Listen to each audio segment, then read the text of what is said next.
ఉంటాయి. పూర్వం కార్మిక పనుల కోసం వలసలు వెళ్ళేవారండి. ఈవేళ ఉత్తరాంధ్ర పరిస్థితి చూసుకున్నట్టయితే డిగ్రీ చదివి బీటెక్ చేసి ఎంటెక్ చేసి ఏమైనా సాఫ్ట్వేర్ కోర్సులు నేర్చుకోవాలన్నా పక్క రాష్ట్రాలకు వెళ్ళాల్సి వస్తుంది. ఉద్యోగం మాట ఎలాగో పక్క రాష్ట్రమే అనుకోండి, మన రాష్ట్రంలో కంపెనీలు కానీ ఏమీ లేవు. సాఫ్ట్వేర్ కోర్స్ నేర్చుకోవాలన్నా పక్క రాష్ట్రానికి వెళ్ళాల్సింది. మేము మా ఇంట్లో వాళ్ళేమో అప్పులు చేసి ఇలా ఫీజు కడుతుంటే ఇంకా మేము కాలేజ్లో చదువుకుని అసలు జేవిడి పడిద్దని యాక్చువల్గా మేము వచ్చాము ఇక్కడికి.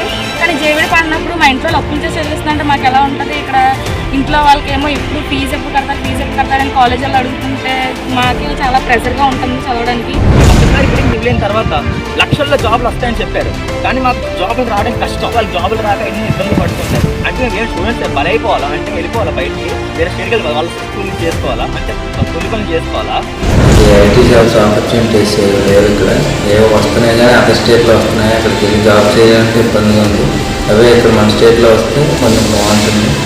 విద్యాదేవన్ ఏదైతే ఉన్నదో అది ముందు ప్రభుత్వంలో ఉన్నప్పుడు డైరెక్ట్ విద్యాదేవన్ అనేది డైరెక్ట్ కాలేజ్ కడుతుండేది. అప్పుడు మాకు ఏ ప్రాబ్లం ఉంటుండేది కాదు.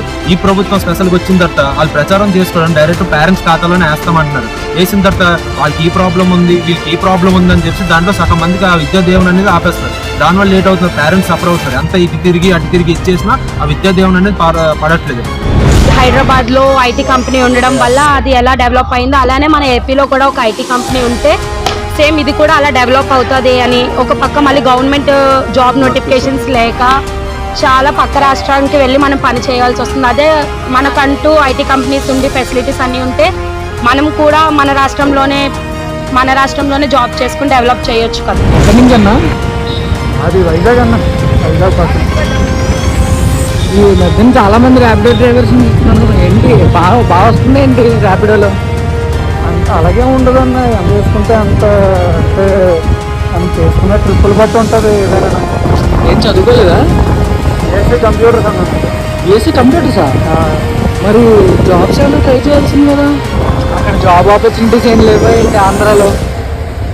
లేవులే అన్న, ఎందుకు దాని గురించి ఎంత మాట్లాడుతున్నా మనకి ఉండవండి.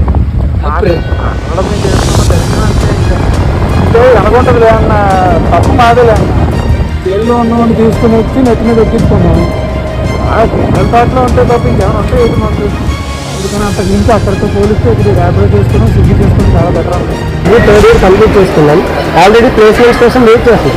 సో మాకు వచ్చిన ప్లేస్మెంట్స్ కూడా ఎలాంటివి వచ్చాయంటే మనకు వచ్చే ప్రతి ప్లేస్మెంట్ కూడా వేరే స్టేట్స్ నుండి వచ్చినాయి. సో ఏదైనా సరే మనకి ఇక్కడ ఒక ఎడ్యుకేషన్ రూల్స్ బాగాలేదు గవర్నమెంట్లో.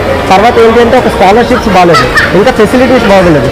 సో మనకి ఎలాంటి ఐటీ మినిస్టర్ నుండి అలాంటి సపోర్ట్స్ లేవు. సో ఇవన్నీ కూడా గవర్నమెంట్ చాలా కాన్సన్ట్రేషన్ పెట్టి త్వరగా వీటన్నిటిని డెవలప్ చేస్తే స్టూడెంట్కి మంచి హెల్ప్ ఉంటుందని నేను ఆశిస్తున్నాను. వారు కొత్తగా జాబ్ క్యాలెండర్ అనేది రిలీజ్ చేశారు, కానీ జాబ్ క్యాలెండర్ ప్రకారం ఎవరికి జాబులు రావట్లేదు. ఇలాగే వీళ్ళు ప్రచారం చేసుకున్నారు కానీ చేతలు మాత్రం చేయట్లేదు. ఉత్తరాంధ్ర వలసలకు గల కారణాలు 3 ఉన్నాయండి. ఉత్తరాంధ్రలో ఉపాధి కోసం వలసలు వెళ్ళాలి, ఉద్యోగాల కోసం వలసలు వెళ్ళాలి, అలాగే ఉన్నతమైన చదువులు చదువుకోవడం కోసం వలసలు వెళ్ళాలి. భూములన్నీ తీసుకుంటున్నారు తప్ప ఎక్కడ కూడా ఒక పరిశ్రమ స్థాపించట్లేదు. అలాగే ఇక్కడ పక్కన చూసుకుంటే బొబ్బిలి ఉంది. బొబ్బిలి నియోజకవర్గంలో మనకి గ్రోత్ సెంటర్ ఉంది. దాదాపు 923 ఎకరాలు తీసుకున్నారు. ఇప్పుడు కూడా 600 పరిశ్రమలు వస్తాయని చెప్పారు. ఇప్పుడు కూడా కనీసం 6 పరిశ్రమలు కూడా అక్కడ రన్ చేస్తున్న సందర్భాలు లేవు.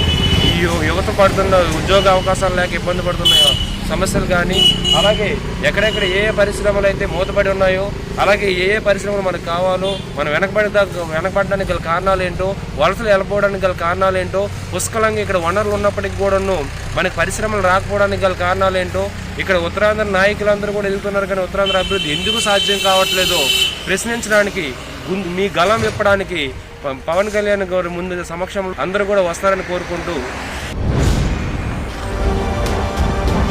అవినీతి రాజకీయ నాయకుల్ని తరిమేద్దాం, సమాధానాన్ని నిలబెడతాం.